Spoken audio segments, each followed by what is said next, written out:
Облыста быйылдыққа 1453 неке тіркелсе, оның 840-ы бұзылған. Яғни жаңадан отау құрған жастардың 57%. Бір жылға жетпестен ажырасып тынуда. Бұл деректерді бүгін облыстық соттың төрағасы дөңгелек үстел үстінде мәлімдеді.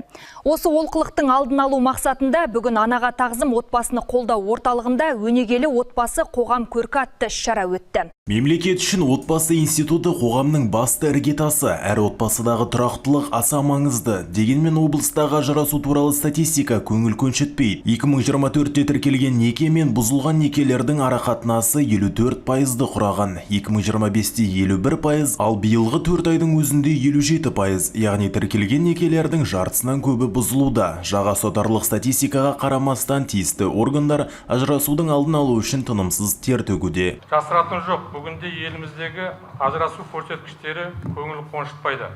Неке бұзу үйреншікті үрдіске айналып барады. Бұрынғыдай емес, бүгінгі отбасын сақтап қалуға қоғам мүшелері тарапынан немқұрайлық байқалады. Тұрмыстық зорлық-зомбылықта өзекті мәселеге айналды. Қоғамдағы осынау келеңсіз жағдайларға Қазақстан Республикасы жоғарғы соты осыдан бірнеше жыл бұрын көңіл аударған болатын.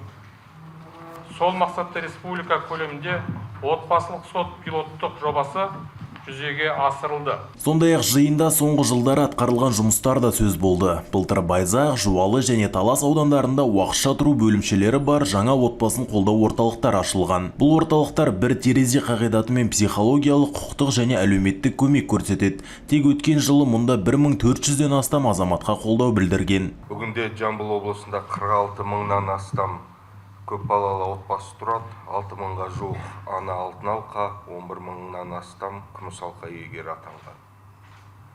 Бұл өңіріміздегі отбасы институтының беріктігін, аналардың қоғамдағы ерекше орнын айқындайтын маңызды көрсеткіш. Облыста отбасылық құндылықтарды нығайту бағытында жүйелі жұмыстар жүргізілуде. Басқосуда жастар тәрбиесіне де ерекше назар аударылды. Қатысушылар қазіргі қоғамдағы буллинг, лудомания, нашақорлық және құқық бұзушылық мәселелерінің түп тамыры отбасы тәрбиесімен тікелей байланысты екенін айтты. Сондықтан жас буынды отбасылық өмірге дайындау, құқықтық және психологиялық сауаттылығын арттыру маңызды екені айтылды. Ұйымдастырушылардың айтуынша, мұндай кездесулер қоғамдағы отбасы институтын нығайтып, ұлттық тәрбие мен рухани құндылықтарды дәріптеуге серпін береді. Ердәулет Мұсайдос, Қыстаубек, Қордай 24 Ньюс.